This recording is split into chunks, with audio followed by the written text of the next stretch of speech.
तो उस उत्तम तेल के समान है। यह तो उस उत्तम तेल के समान है। तेल को आप सब लोग इस्तेमाल करते हैं ना? यस, तेल को इस्तेमाल करते हैं, ऑयल जिसे इंग्लिश में बोलते हैं। और उस उत्तम तेल के समान है जो हारून के सिर पर डाला गया जो था, हारून के सर के ऊपर डाला गया, पोर किया गया, पोर आउट उसके सिर के ऊपर डाला गया, और उसकी दाढ़ी पर बहकर और उसकी दाढ़ी पर बहता हुआ उसके वस्त्र की छोर तक उसके वस्त्र की छोर तक पहुंच गया।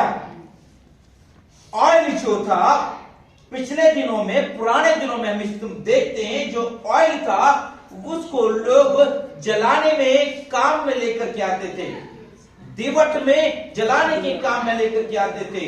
ऑयल को लोग आपने देखा होगा, लैंप के अंदर तेल को डालते थे, उसको जलाते थे और उससे लोग स्टडी किया करते थे। वो तेल लोगों के लिए हीलिंग के लिए इस्तेमाल में लाया जाता था। वो तेल लोगों की बॉडी की मसाज के लिए इस्तेमाल में लाया जाता था।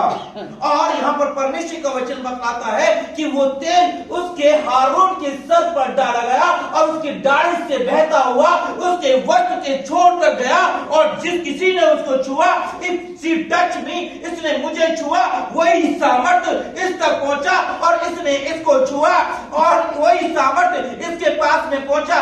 उसके हाथ को पकड़ ले, एक दूसरे के हाथ को पकड़ ले, और वही सामर्थ्य उसके पास से दूसरे के पास और दूसरे के पास से तीसरे के पास पहुंचा। वो सामर्थ्य,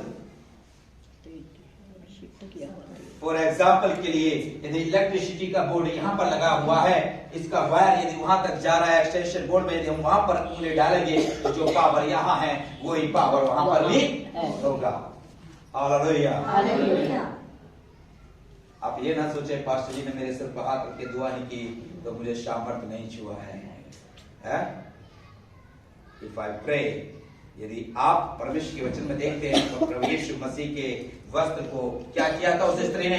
छुआ था, और क्या हो गया था? वो क्या हो गई थी? वो चंगी हो गई थी, पवित्र हो गई थी, शुद्ध हो गई थी, है ना? God has a power. आप बैठ जाए।